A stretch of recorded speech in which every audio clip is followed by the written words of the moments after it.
So today we're talking about price versus terms. This is something that I tell people all the time. The heart of negotiation comes down to price versus terms. And what I mean by that is, if I'm representing a buyer or a seller, it depends on what the other side is wanting. So for instance, if a buyer is coming in and I'm representing the seller and the buyer wants to get in early, because say they've sold their other house and they need to get in 20 days versus 30 or 45 days.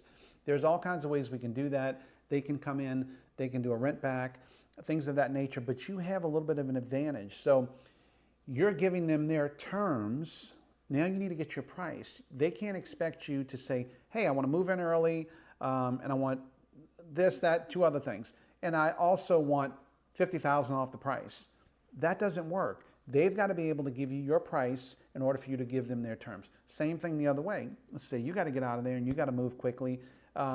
Or you bought another house and you've got to move to it, or you're moving somewhere for a job, whatever it might be, you're going to want to be a little more flexible. So if they come in and it is a little bit less than you were expecting to get, you got to realize they're giving you your terms.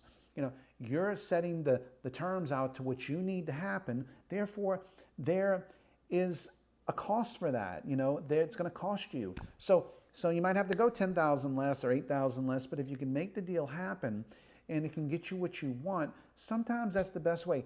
Don't step over dollars to get to pennies. I tell people that all the time. Stop just every little nickel, every little dime fighting about sometimes what is your sanity worth? What is it worth for you to get to where you need to go in the right amount of time? You want to just weigh those things out. And sometimes, yes, you're going to lose a few dollars, but if you can wash your hands of it and be done with it and start fresh, sometimes that is the best strategy. Matter of fact, I think all the time. So would love to hear from you and follow me for more great tips.